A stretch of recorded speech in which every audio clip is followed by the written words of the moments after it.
Now, please talk about clutches. The clutchless man got an extreme clutch. എന്ന് പറയേണ്ടി വരും. കാരണം നമ്മൾ കഴിഞ്ഞ കുറേ കാലമായിട്ട് എബി ഡിവില്ലിയേഴ്സിനെയും സൗത്ത് ആഫ്രിക്കയും ക്ലച്ച്ലെസ് പ്ലെയർ എന്നും ക്ലച്ച്ലെസ് ടീം എന്നും ഒക്കെയാണ് വിളിച്ചുകൊണ്ടിരുന്നത്.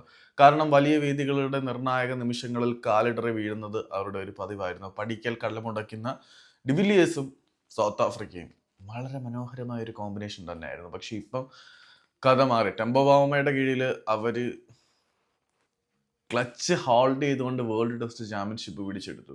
പിന്നീട് അവരുടെ ലെജൻഡ്സ് ടീമിലേക്ക് നോക്കിക്കഴിഞ്ഞാൽ ഇത്തവണ വളരെ മനോഹരമായിട്ടുള്ള പെർഫോമൻസ് തന്നെയാണ് സൗത്ത് ആഫ്രിക്ക കാഴ്ചവെച്ചുകൊണ്ടിരിക്കുന്നത്. സെമി ഫൈനൽ മത്സരത്തിൽ അവർ ഇന്ന് നേരിട്ടത് ഓസ്ട്രേലിയ ലെജൻസിനെ ആയിരുന്നു. അവർ ആദ്യം ബാറ്റ് ചെയ്തത് സൗത്ത് ആഫ്രിക്ക ആയിരുന്നു. തുടക്കത്തിലെ തന്നെ ഡിവില്ലിയേഴ്സ് കയറിപ്പോയി. പക്ഷേ ഈ ടൂർണമെന്റിൽ ഉടനീളം ഡിവില്ലിയേഴ്സ് കാഴ്ചവെച്ച ഇൻസൈൻ പെർഫോമൻസ് ആയിരുന്നു. 41 വയസ്സുകാരൻ്റെ ഒരു കണ്ണിലെ മങ്ങലേറ്റവൻ്റെ ഹാംസ്ട്രിങ് ഇഞ്ചുറി ബാധിച്ചവൻ്റെ കളിയൊന്നും അല്ലായിരുന്നു ഡിവില്ലിയേഴ്സ് കളിച്ചത്. അടിച്ച് തൂഫാനാക്കി. ഓസ്ട്രേലിയ ടീം നോക്കുകയാണെങ്കിൽ സ്റ്റാർ പാക്ഡ് ആയിരുന്നു. Marsh, Shorts, Ben Cutting, Chris Lynn, Bradley, അമ്മാതിരി കിഡിലൻ ടീമിനെ കൊണ്ടാണ് അവർ കളിക്കാൻ ഇറങ്ങിയത്. ആ ടീമിനെ പരാജയപ്പെടുത്തുക എന്ന് പറഞ്ഞാൽ ചില്ലറ കാര്യമൊന്നുമല്ല.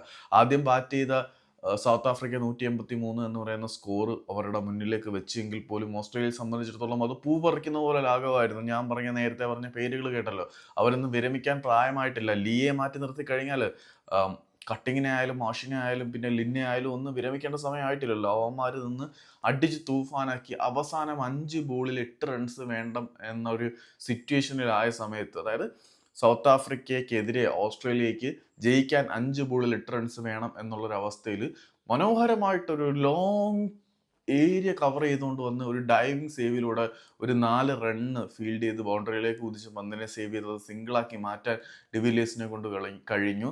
അതുകൂടാതെ അവസാന പന്തിൽ അവർക്ക് ജയിക്കാൻ ഒരു പന്തിൽ 3 റൺസ് ആയിരുന്നു. ആ സമയത്ത് ബൗണ്ടറിയിലേക്ക് പോയ പന്തിനെ റോക്കറ്റ് പോലെ ആയിരുന്നു ഡിവില്ലിയേഴ്സ് പിടിച്ചെടുത്തിട്ട് ബോളറുടെ കയ്യിലേക്ക് എറിഞ്ഞു കൊടുത്തത്.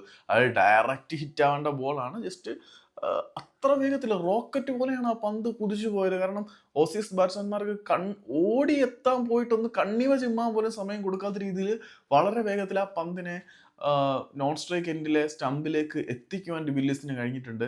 അങ്ങനെ അവര് 2 റൺസിന് അങ്ങ് ജയിച്ചു. Yes, the clutch man prove the extreme clutch എന്ന് പറയാം. ഡിവില്ലിയേഴ്സിന് ക്ലച്ചൊക്കെ വന്നടേ. സൗത്ത് ആഫ്രിക്കയ്ക്കും വന്ന് അവർ തൻ്റെ അടുത്ത കിരീടത്തിലേക്ക് പോവാണ്. പിന്നെ ഇന്ത്യ പിന്മാറിയുകൊണ്ട് സൗത്ത് ആഫ്രിക്കയ്ക്കെതിരെ ഫൈനലിൽ കളിക്കാൻ പോകുന്നത് പാകിസ്ഥാൻ ആയിരിക്കും. പാകിസ്ഥാൻ സൗത്ത് ആഫ്രിക്ക മാച്ചോടെ കഴിയുമ്പോൾ നമുക്ക് അറിയാം ആ ടെമ്പോ ഭാവമ കൊളുത്തി വിട്ട തീ മാലപ്പടക്കം പോലെ ഇനി ആളി കത്തുപോകുന്നു.